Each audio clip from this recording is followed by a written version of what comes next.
with the slaves. So the slaves that were brought to Brazil, like in the end of the abolishment. Is that right? Does that make sense? How do I say that properly? Yeah. Abolishments. Yeah, I guess. So they had a hierarchy within themselves, within their communities, the slaves, which they had their leaders that would represent them. So to celebrate those leaders, they would do a procession called Kings of Congo, which they will go on the street, play and celebrate their leaders, and also their religion figures as their gods, right? The orishas. So in Recife,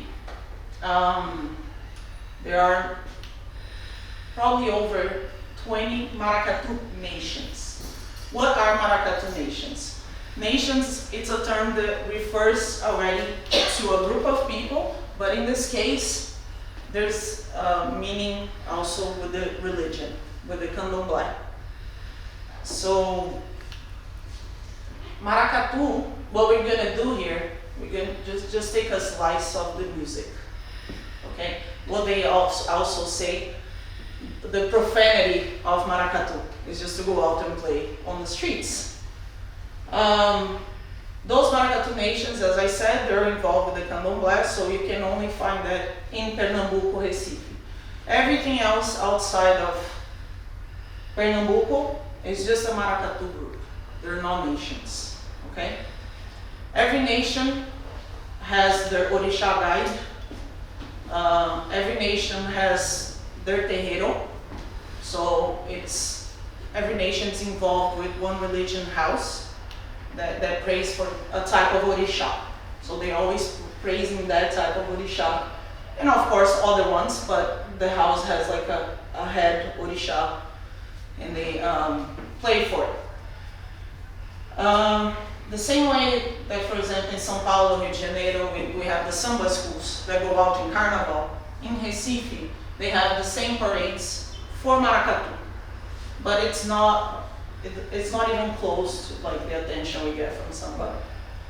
It's not even close to what they get in Recife. Like Pernambuco is one of the most cultural masses of Brazil. It's like you can find many different like manifestations, cultural manifestations. Frevo, cavalo marinho, maracatu, maracatu rural, caboclinho. There's like tons and tons of different rhythms in Recife. So it's like, it's where the culture is in my head, in Brazil.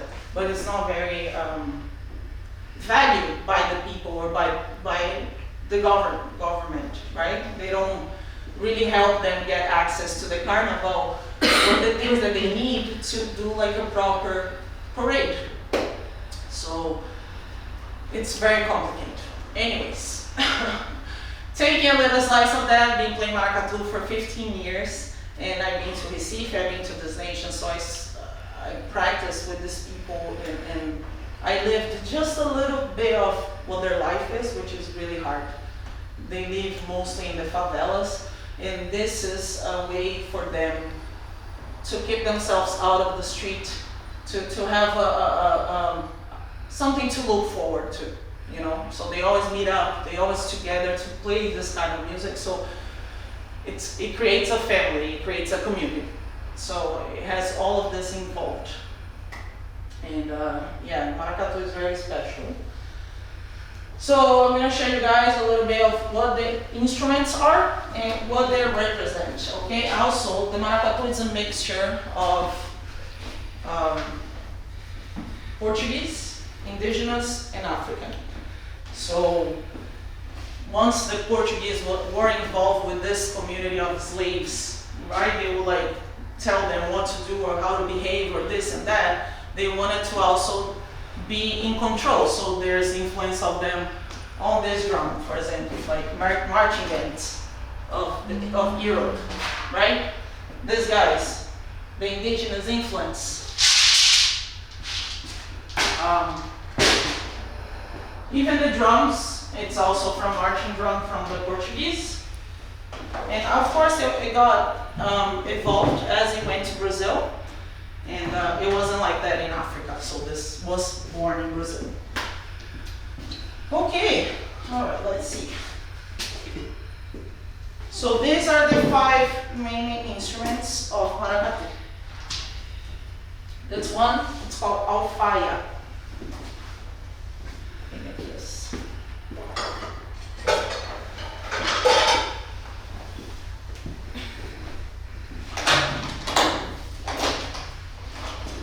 It's a air sounding drum.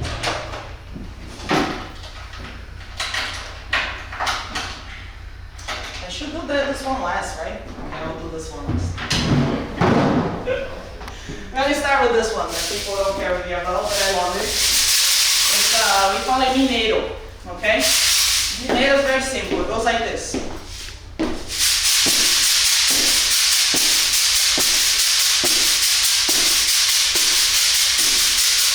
I forgot the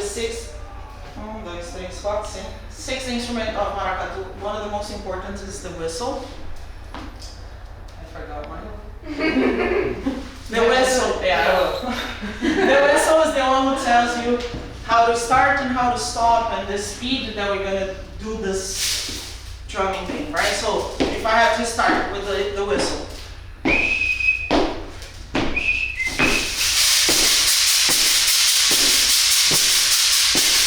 then I to stop.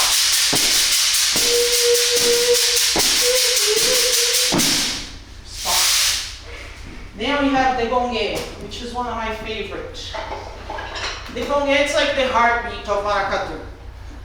There's one single pattern we always play in every maracatu. We're always gonna play that, but there are also, every nation has its personality, and every nation could change that if they want to. So I'm gonna give you an example of 2 nations. One is Estrela Brilhante de Recife, which is the one that we follow. It goes like this.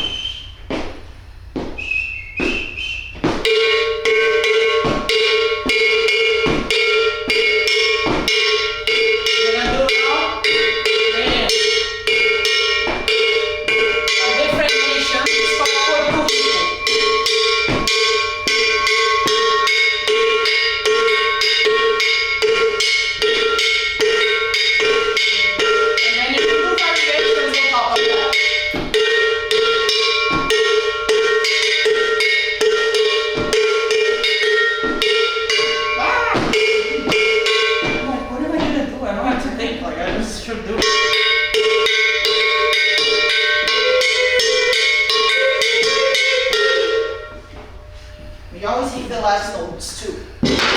A, B. For me, it's the most complicated one. The A, B. It's like I don't know how to play it. No, I'm joking.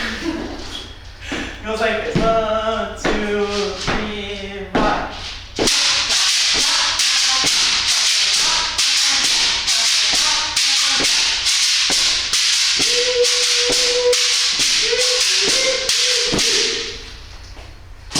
Then the snare drum. Did you guys see the rainbow today? Yeah. So beautiful. Tá muito pituca. Não vou mandar, vou deixar assim. So the snare drum. So we usually do a call when we're going to start a baki. We call it baki when we're going to start playing. But the rhythm goes like this.